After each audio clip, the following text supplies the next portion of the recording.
Happy morning. ఎలా ఉన్నారు? నేను బాగున్నాను. మీరు కూడా బాగుండాలని కోరుకుంటున్నాను.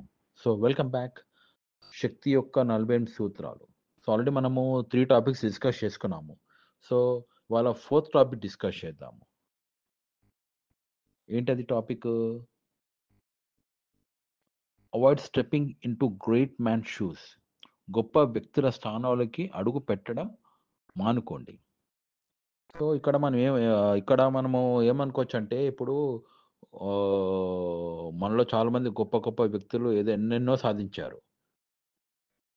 దానివల్ల మనము చాలా గొప్పగా ఫీల్ అవుతాము. కానీ అక్కడ ఏమైపోయిందంటే, ఆ మనిషి సాధించాడు బానే ఉంది. కానీ దా సాధించిన తర్వాత అతని వంశపు ఎవరుంటారు, అంటే వాళ్ళ ఆహ్, కొడుకులు గాని, కూతుర్లు గాని సో, ఎక్స్‌పెక్టేషన్స్ అట్లాగే ఉంటాయి. సో, కాబట్టి ఆ ఎక్స్‌పెక్టేషన్స్ ఫీలింగ్ ఉంటది. ఇప్పుడు ఎగ్జాంపుల్ మనము చెప్పుకోవచ్చు ఎలా అంటే, ఇప్పుడు మనకి 'సునీల్ గవాస్కర్' అందరి పేరు వినుండొచ్చు. 'సునీల్ గవాస్కర్' ఒక గ్రేట్ క్రికెటర్ అతను. He is the first Indian to beat 10,000 runs test మ్యాచ్‌లో. అదొక పెద్ద రికార్డ్. ఆల్‌మోస్ట్ ఆ రికార్డ్ అనేది ఒక 5-10 ఇయర్స్ వరకు రికార్డ్ ఉంది. అది ఎవరు బ్రేక్ చేయలేకపోయారు. సో, వాళ్ళ కొడుకు 'రోహన్ గవాస్కర్.' అన్నప్పుడు ఏందంటే వాళ్ళ ఎక్స్‌పెక్టేషన్ ఎలా ఉంటది? తండ్రి ఎట్లుంటే కొడుకు అట్లాగే ఉండాలని కోరుకుంటారు. కానీ అక్కడ ఏమైపోయింది? అతను కష్టపడ్డాడు. ట్రై చేశాడు. గానీ వాళ్ళ నాన్న సక్సెస్ అవ్వలేకపోయాడు. ఎందుకంటే డైరెక్ట్‌గా మనము ఓహ్! ఆయన పేరు పెట్టుకొని దిగాలి అంటే ఇట్స్ నాట్ సింపుల్ థింగ్. ఎందుకంటే ఇప్పుడు ఆయన ఎఫర్ట్స్ ఆయన పెట్టిందంతా ఇప్పుడు వాళ్ళ కొడుకు పెట్టాలి. ఎందుకంటే ఆయనకొచ్చిన ఆపర్చునిటీస్ ఈయనకు రాకపోవచ్చు. కానీ అందుకనే ముందే ఫస్ట్ మనకి ఆథర్ ఏమంటారంటే ఫస్ట్ ఇనీషియల్‌గా నీ గ్రౌండ్‌ని ప్రిపేర్ చేసుకొని దాని తర్వాత నీకు మీ ఆహ్, ని అంటే మీ రిప్యుటేషన్ షూస్‌కెళ్తే ఆటోమేటిక్‌గా నీ రికగ్నిషన్ వస్తది అని చెప్తారన్నమాట. సో, ఎగ్జాంపుల్ ఇక్కడ మనం ఏం తీసుకోవచ్చు. 'వారసుడు' ఒక మూవీ వచ్చింది. మీరందరూ చూసుండొచ్చు. 'వారసుడు' యాక్చువల్‌గా మన 'విజయ్ తలపతి' మూవీ ఒకటి. సో, దాంట్లో 'శరత్ కుమార్' క్యారెక్టర్ ఏమో వాళ్ళ ఫాదర్ రోల్ ఉంటది. విజయ్ సి ఆహ్, ఆహ్, 'తలపతి విజయ్' ఏమో వాళ్ళ కొడుకు క్యారెక్టర్ అన్నమాట. అయితే వాళ్ళకి పెద్ద కంపెనీ ఉంటది. ఆల్‌మోస్ట్ ఒక 1000,00,00,000 కంపెనీ ఉంటది. సో, అతనికేందంటే ముందు నుండి ఆయనకేందంటే ఇంట్రెస్ట్ ఉండదు.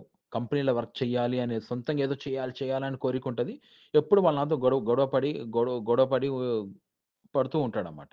అయితే వాళ్ళ నాన్నకి నచ్చదన్నమాట. నచ్చకపోతే ఒకరోజు ఏం చేస్తాడంటే, "నువ్వెళ్ళిపో ఇంట్లో నాకు అవసరం లేదు" అని చెప్పేసి ఆయన వెళ్ళిపోతాడు. వెళ్ళిపోయి ఆయన సొంత కంపెనీ అప్పటికే ఆయన ప్లానింగ్ ఉంటది. ఆయన వెల్ సెటిల్ ఏదో చిన్న చిన్న కంపెనీ చేస్తూ ఉంటాడయితే. ఒకానొక సమయంలో ఇంకా ఏజ్ ఫ్యాక్టర్ గదా! కాబట్టి వాళ్ళ నాన్నకి హెల్త్ ఇష్యూ వచ్చేసి అందరిని పిలిపిస్తాడు. సో, ఈయనను గూడా వాళ్ళమ్మ రమ్మని చెప్తది. ఇంకా నాన్నని రమ్మని చెప్తాను. సరే వస్తాడు. వచ్చిన తర్వాత ఆయనేమో వారసుడు వెతుక్కుంటుండు. ఎందుకంటే ఆయన ఒక కంపెనీ ఎస్టాబ్లిష్ చేశాడు. ఎస్టాబ్లిష్ చేశాక నెక్స్ట్ ఫర్దర్ మనుషులు కావాలి కదా చేయడానికి. సో, ఆయనకు ఆల్రెడీ ఇద్దరు కొడుకులుంటారు. ఆల్రెడీ చేస్తుంటారు. కానీ ఆయనకి సరే చూద్దాంలే అన్నట్టు ఆలోచన ఉంటదన్నమాట.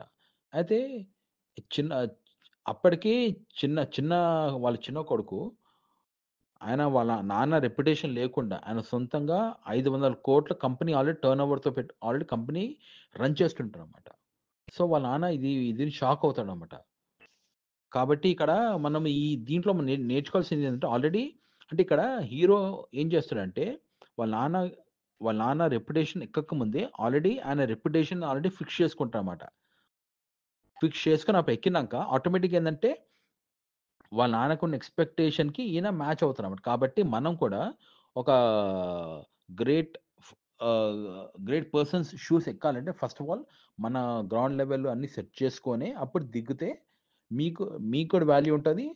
ఆ పొజిషన్‌కి వాల్యూ ఉంటది. So, anyway thank you. ఎందుకంటే మీరందరూ నా ఛానెల్ ఫాలో చేస్తున్నారని నేను చాలా సంతోషంగా ఉంది.